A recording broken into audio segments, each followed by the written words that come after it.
votre région.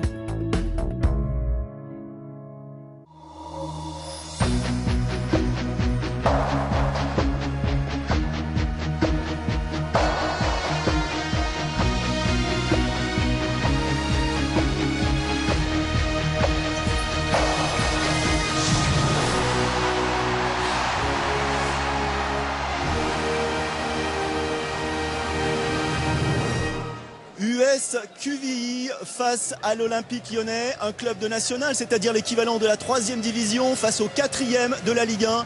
C'est cette très belle affiche que nous propose cette année, cette 94e finale de Coupe de France. Madame, monsieur, bonsoir. Nous sommes très heureux de vous retrouver ici à Paris pour cette finale inédite.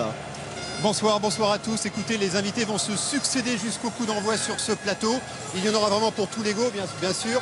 Du sportif, mais pas seulement, du people aussi, comme on dit, on ne vous en dit pas plus. Et puis, ces plateaux ouverts ici, c'est-à-dire vient qui veut ou presque, on a hâte d'y être. On va d'abord présenter les invités qui nous font le plaisir d'être sur ce plateau dès maintenant. Michel Mallet, le président de l'US QVI, bien sûr. Frédéric Sanchez, maire du Petit QVI. Et puis, deux invités qu'on ne présente plus, bien sûr. Bernard Lacombe, conseiller spécial du président Aulas pour l'Olympique Lyonnais, bien sûr, et Dominique Rocheteau, qui fait partie du conseil de surveillance, vice-président du conseil de surveillance de l'AS Saint-Etienne, je crois. Messieurs, combien de Coupes de France remportées à vous deux? Messieurs Lacombe et monsieur Rocheteau, c'est 3 chacun, c'est ça? Moi j'en ai gagné 3. 3 pour vous. Une avec l'OL en 73 et 2 avec Bordeaux 86 et 87. Et vous Dominique Rocheteau? J'en ai gagné 3 également. Voilà, donc il n'y a pas de jaloux. Une avec Saint-Etienne et 2 avec Paris. Voilà, très beau palmarès sur ce plateau. Tiens, on va commencer par Michel Mallet, président, forcément comblé et hyper occupé parce qu'on imagine que ça n'arrête pas depuis plusieurs jours vous concernant. Côté sollicitation médiatique, mais pas seulement côté organisation de cette finale. Oui, parce qu'il y avait un vrai défi à relever. Il faut rappeler qu'il n'y a que 3 salariés administratifs à Quevilly. Et là, c'est tout le bénévolat qui s'est mis en place de façon à ce que l'organisation de cette finale soit la plus parfaite possible, en tout cas pour ce qui nous était confié. Il y a un vrai capital sympathie autour de cette équipe de l'US QVI, c'est incroyable, hein, ce raz-de-marée jaune et noir. Est-ce que vous vous attendiez à une telle vague jaune et noire dans toute la France? Parce que ça dépasse bien sûr les frontières de la Seine-Maritime, de l'Eure et de la Normandie. Oui, on s'y attendait un petit peu parce que c'est toujours la prime aux petits. On se souvient de Calais en 2000, c'est la France entière qui était derrière Calais pour les pousser à l'exploit face à Nantes. Donc on s'attendait à un engouement fort. Mais là, je crois qu'ils ont fait très fort parce qu'avec la file de bus qui arrive... Ouais, plus de 150 bus, je crois. Allez, on va vous faire plaisir, président Mallet, avec quelques images datant de 1968. Ça va vous rafraîchir la mémoire, bien sûr. 8e de finale de Coupe de France contre un certain Olympique Lyonnais tenant du titre. Et ce jour-là, vous étiez dans les tribunes à Amiens. Et ce jour-là, Quevilly a battu l'Olympique Lyonnais 1-0. Vous aviez quel âge à l'époque? Vous vous souvenez, bien sûr? J'avais 14 ans à l'époque. Moment très fort, j'imagine, dans les tribunes. Oui, ce sont des souvenirs qui restent, ça marque à vie, comme ceux qu'on va vivre ce soir. Bernard Lacombe, vous étiez où en 1968? On va avoir un petit peu de mal à nous entendre parce que le stade est plein ce soir. 1968, c'est l'année où j'ai signé à l'OL et j'étais cadet. C'est vrai, je me souviens de ce match parce qu'en plus j'en ai parlé cette semaine avec Floridine Allo qui était présent ce jour-là.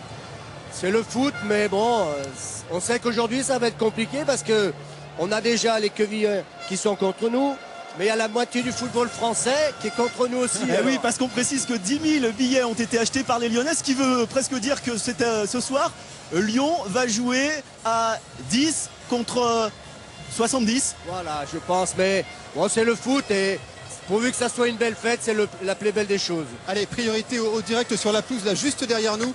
Je crois que Grégory Tellu est en compagnie de Régis Brouard, un entraîneur, vous connaissez bien. Régis Brouard, entraîneur de l'US QVI. Oui, je suis en compagnie de Régis Brouard. Régis, comment on aborde un match quand on est dans la position du petit?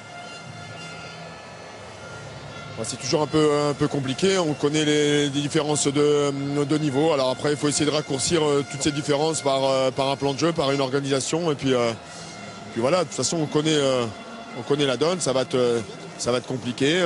On est dans un autre contexte, on a un autre environnement. Voilà, mais bon. Vous partez avec des certitudes quand même, hein? Des certitudes, non, mais on va essayer de rester dans nos convictions, dans notre cohérence de travail et de jeu. Et puis après, on verra bien, c'est ça qui m'intéresse le plus. Merci beaucoup Régis et bon match.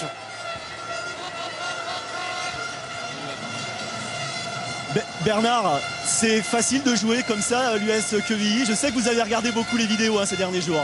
Oui, on a regardé surtout les matchs de Marseille et de Rennes. Mais contre Rennes, en deuxième mi-temps, ils ont fait un match merveilleux parce que la mi-temps, ça pouvait être 2-3 buts d'écart. Et puis ils sont restés dans le match. C'est une équipe qui lâche rien et en plus qui a une grande qualité, c'est la qualité technique. Alors l'Olympique lyonnais, ce sera ce soir sa 8e finale. Cette Coupe de France, les Lyonnais l'ont déjà gagnée à 4 reprises. Je vous propose de revoir tout ça avec Jean-Paul Savard. Les vainqueurs de la Coupe sont arrivés cet après-midi par le Mistral à la gare de Perrache et Lyon était là. En 1964, la gare de Lyon-Pardieu n'était pas née, mais le Petit Prince de Gerland, si. Fleury Dinalo, le capitaine, porte la première Coupe de France de l'OL, gagnée contre Bordeaux au stade de Colombes par 2-0, grâce à 2 buts d'un footballeur argentin, Nestor Combin. 3 ans plus tard, au stade de Colombes, le Petit Prince est fêté par le général. Au micro, Thierry Roland. Ce sont les dernières minutes où les Sochaliens complètement KO vont encaisser un 3e et dernier but marqué, c'était son tour, par le capitaine Fleury Dinalo, qui à bout portant vient battre encore une fois l'infortuné Manolios. Sochaux est battu, Lyon remporte la Coupe du cinquantenaire. En 1973, Fleury Dinalo a pris des couleurs et il partage désormais sa gloire avec 2 autres purs lyonnais, Raymond Domenech et Bernard Lacombe, auteurs contre Nantes au Parc des Princes d'un second but décisif qui sera très commenté. Car, avant de frapper du pied, Bernard avait peut-être un peu joué de la main.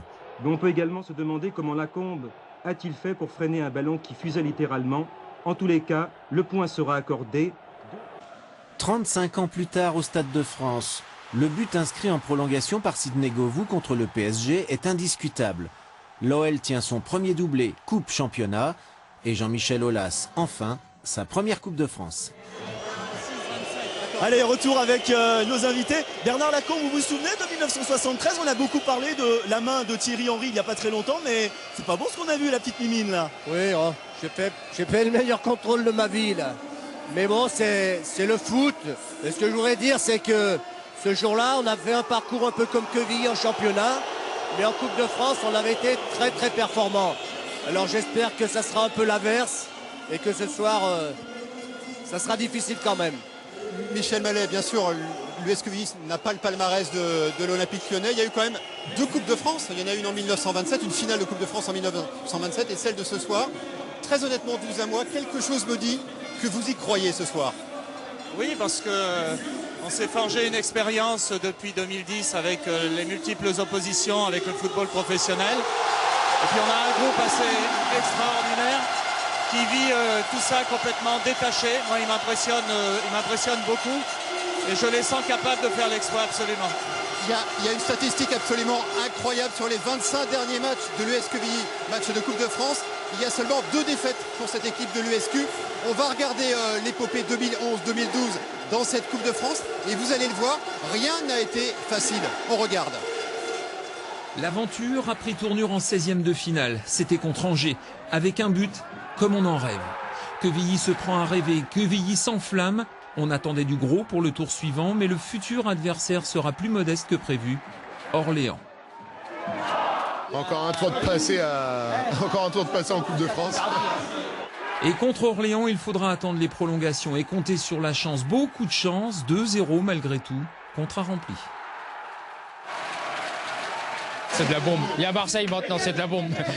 Et Marseille, tu leur dis quoi? On arrive. Et le géant de la Canebière, le multi-titré, va mordre lui aussi la poussière, comme tous les autres au terme d'un match à rebondissement. Là aussi, il faudra attendre les prolongations. Quevilly se rebelle 3-2. L'OM est tombé. Quevilly file en demi-finale. Les portes du rêve s'entrouvent. C'est magique. Magique.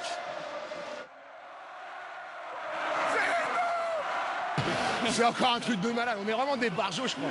Le scénario, mais tu ne peux même pas l'imaginer.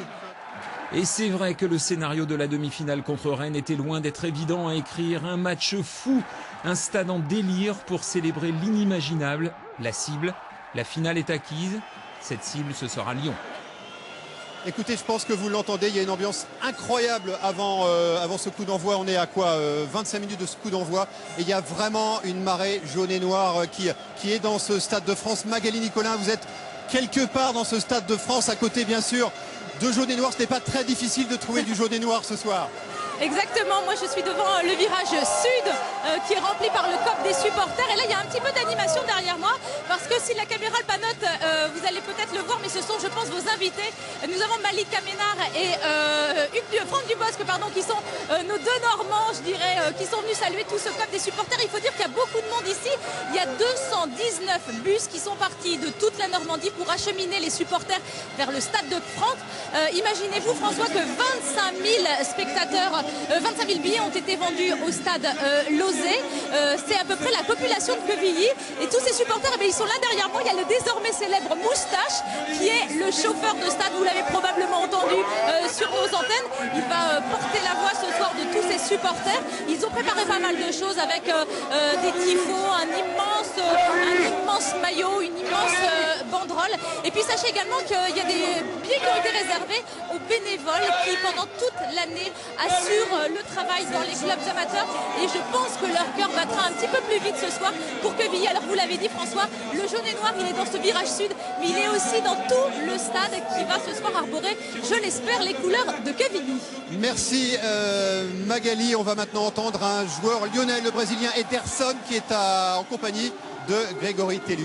Oui exactement, Ederson qui n'est pas sur la feuille de match. Lyon a vraiment l'obligation de gagner ce soir. Bon, c'est vrai que toute la France considère que nous sommes le favori ce soir. Mais bon, on n'oublie pas que cette équipe de Quevilly a battu des équipes comme Marseille et Rennes.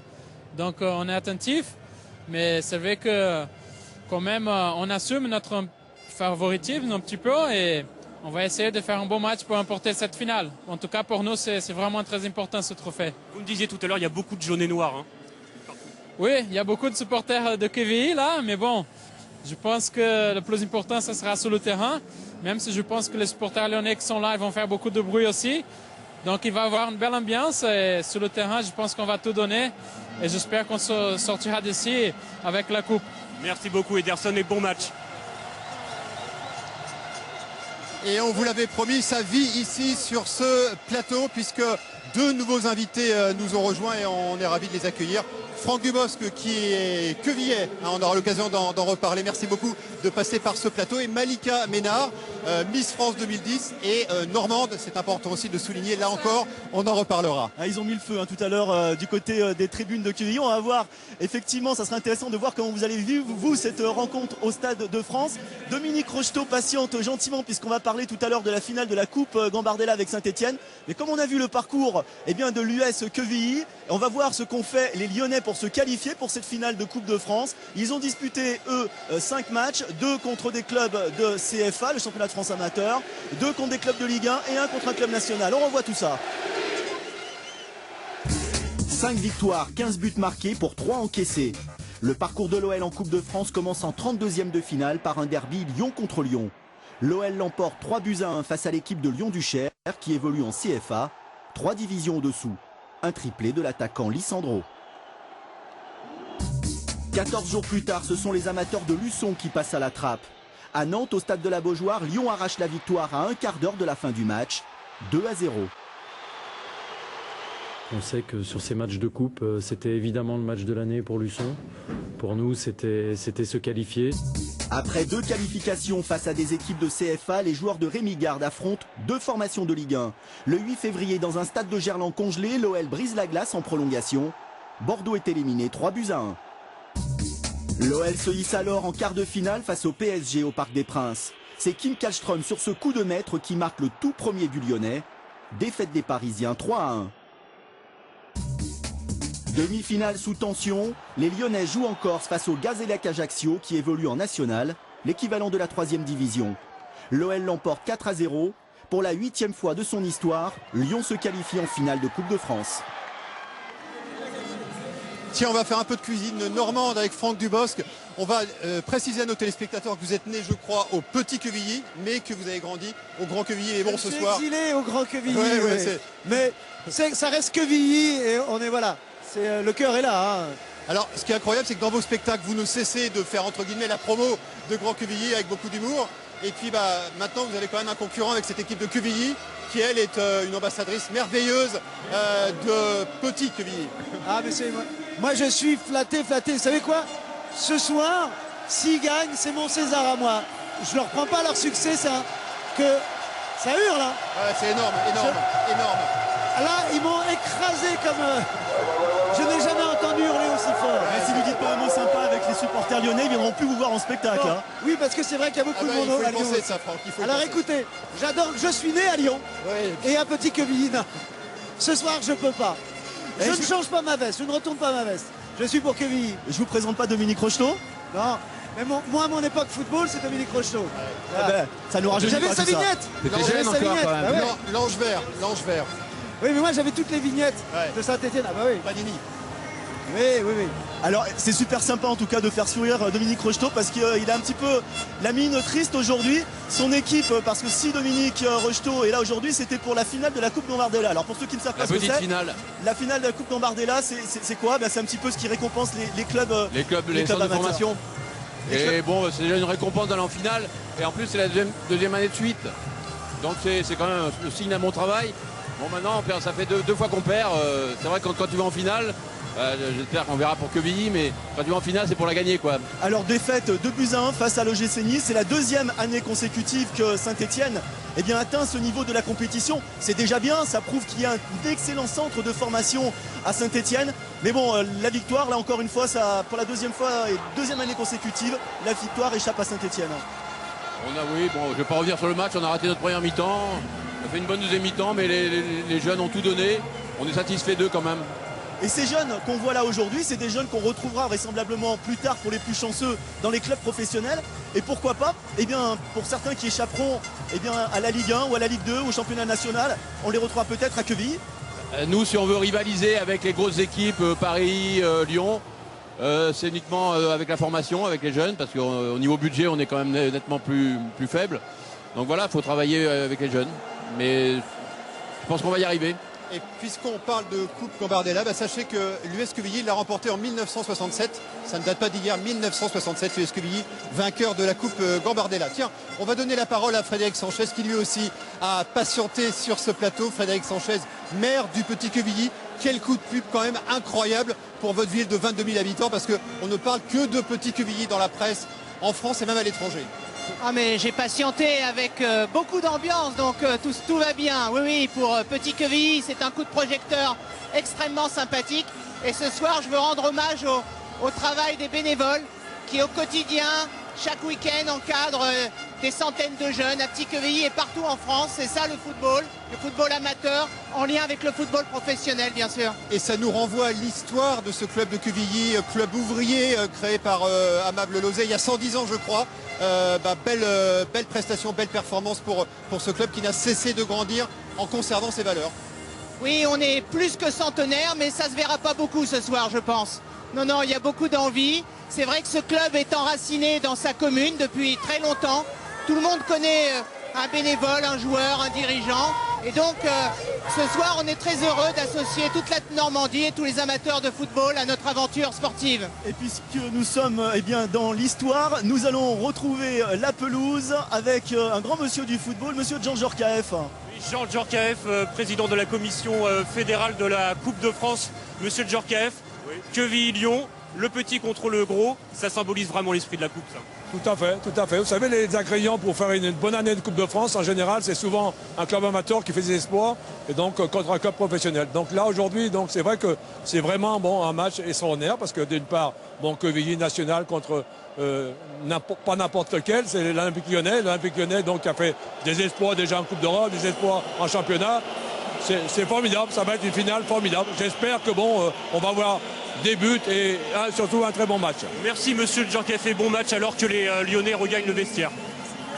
Allez, j'ai beaucoup de chance. Je vais maintenant donner la parole à Malika Ménard, Miss France en 2010. Bonsoir Malika. Alors je le disais tout à l'heure, vous êtes bas normande, mais bon, ce soir on imagine qu'il n'y a pas de basse Normandie et de haute Normandie, il y a une seule Normandie derrière Quevilly. Et puis quand j'ai été élue Miss France, c'était avec l'écharpe de Miss Normandie, donc ça fait longtemps que dans ma tête c'est comme ça. Ouais. Et en plus, vous connaissez bien le football, vous, je crois que vous avez été hôtesse d'accueil au stade d'Ornano à Caen. Ouais, pendant 5 ans. Ouais, vous avez un club de cœur sinon? Bah, c'est le stade Malherbe, le stade de Caen. Mais quand j'ai donné le coup d'envoi lors de la demi-finale, et j'avais jamais vu le stade Malherbe comme ça avec autant de ferveur. Et les Rennais ont dit qu'ils avaient été déstabilisés par le soutien de tous les gens de Quevilly. Il faut que ce soit pareil ce soir. Ouais. Est-ce qu'un parcours de Miss, c'est un peu comme un parcours de coupe? C'est-à-dire que c'est l'occasion de faire la promo de sa région, de sa ville? Oui, c'est l'occasion de médiatiser des lieux qui ne le sont pas. Et le football, c'est quelque chose de populaire, tout comme Miss France. Et Franck Dubosc qui boit les paroles de notre Miss France. Oui, j'ai encore soif. Vous avez encore soif? Oui. Eh ben moi, je vais vous donner... Normandie quand même. Ah, des excellents joueurs de foot, de très jolies jeunes femmes, intelligentes, c'est parfait. On a tout. Eh ben moi, je vais vous donner encore un petit peu à boire, mais à boire du football avec le capitaine de l'Olympique lyonnais qui s'est exprimé cette semaine. Il s'agit bien entendu de Chris. Il avait raté bien la finale de la Coupe de la Ligue. Il est bien décidé surtout à battre ce soir Quevilly pour ramener chez lui cette Coupe de France. Regardez. C'est vrai qu'après la finale Coupe de la Ligue, on a perdu un peu le moral. Après, on a joué contre Toulouse, c'était dur. Mais le dernier match contre Lorient, ça nous a fait du bien. C'est un peu différent quand on a joué contre Marseille. Il n'y avait pas beaucoup d'enthousiasme dans nos vestiaires. Et là, je vois qu'ils sont bien. Le favori, c'est Lyon.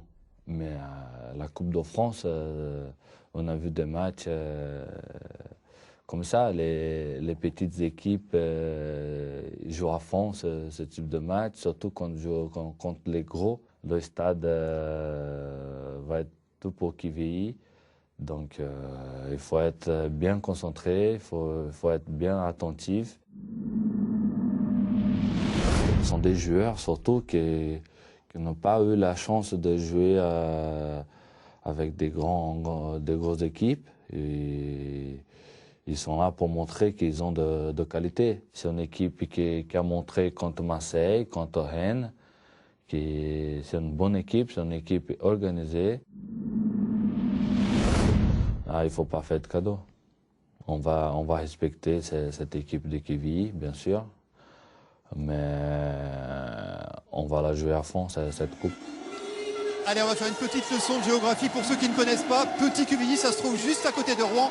Et Rouen, c'est justement là où se trouve Renaud Parquet, en direct d'un pub. Renaud, bonsoir. J'imagine que l'ambiance monte peu à peu dans ce pub. Pour tous ceux qui ne sont pas venus au Stade de France, c'est l'occasion de faire la fête autour d'un verre. Absolument, comme vous l'imaginez, j'ai beaucoup de mal à vous entendre parce qu'ici, l'ambiance monte crescendo. Il y a beaucoup de monde dans ce pub. 300 personnes sont attendues ici. Et évidemment, la Coupe de France, c'est l'occasion pour tout un public intéressé ou non par le foot de pouvoir se rassembler, de pouvoir suivre ce match l'OL, US, Quevilly, comme Manon, que j'essaye de rejoindre, bien entendu. Bonsoir Manon. Alors, en 2 mots, vous suivez l'US Quevilly depuis quand? En fait, depuis les quarts de finale contre Marseille. Exactement, Alors, pourquoi vous le suivez, ce club? Pourquoi vous suivez cette Coupe de France? Parce que c'est un club de la région, c'est le petit poussé, et voilà, on est derrière eux. Alors d'après vous, qu'est-ce qui pourrait faire que ce club remporte une victoire face à l'OL? Je pense que nous, on n'a rien à perdre. Il y a un enjeu, mais il n'est pas aussi important. Et il y a le public, je sais qu'au Stade de France, ils ont prévu des choses, et c'est pour ça qu'ils sont soutenus. Alors, un petit pronostic, là, comme ça, quel serait éventuellement le score final? Le score final, j'en sais rien, mais j'espère vraiment qu'on va gagner et qu'on va réussir à manger du lion ce soir. Merci beaucoup Manon. Et vous le voyez messieurs, l'ambiance est plutôt chaude ici. Alors c'est un tout petit échantillon par rapport à ce que vous pouvez vivre au Stade de France. Ouais, je peux vous dire que c'est énorme ce qui se passe ici côté ambiance au Stade de France. On est juste à côté, encore une fois, du COP Quevillais et c'est absolument incroyable. Franck, on va parler rapidement de votre actualité cinématographique parce qu'elle est très très riche. Il y a ce film Les Seigneurs qui traite du milieu du football d'ailleurs que vous venez de terminer.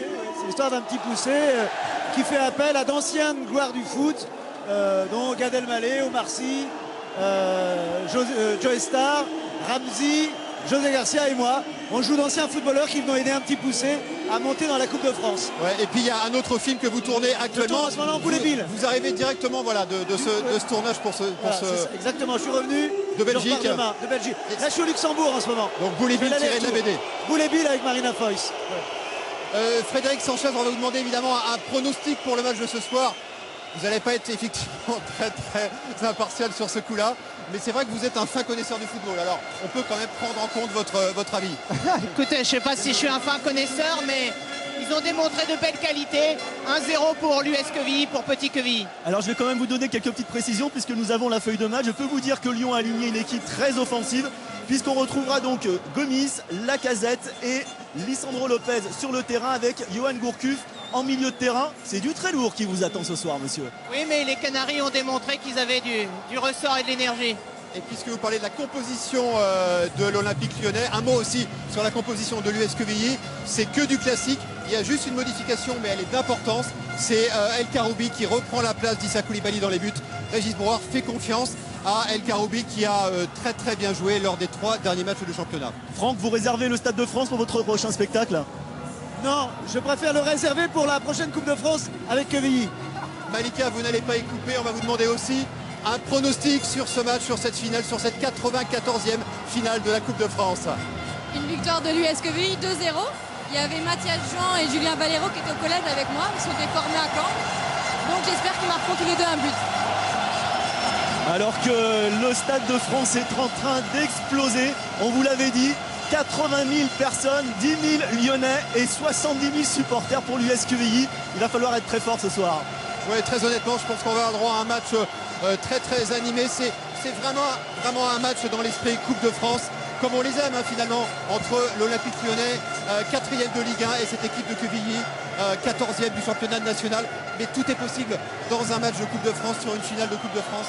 Et effectivement, on attend beaucoup de cette confrontation entre le monde professionnel et le monde amateur, comme on l'a dit. Mais c'est tellement beau.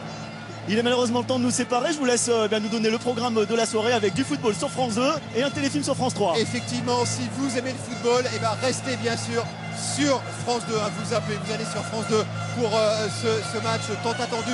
Coup d'envoi donc à 20h45 dans 8 minutes maintenant. Et puis vous avez le droit de rester aussi sur France 3, où là vous aurez le droit à un téléfilm avec Victor Lanoux. Très belle soirée à tous et que le meilleur gagne, comme on dit. Merci à tous les invités, merci beaucoup. Bonsoir.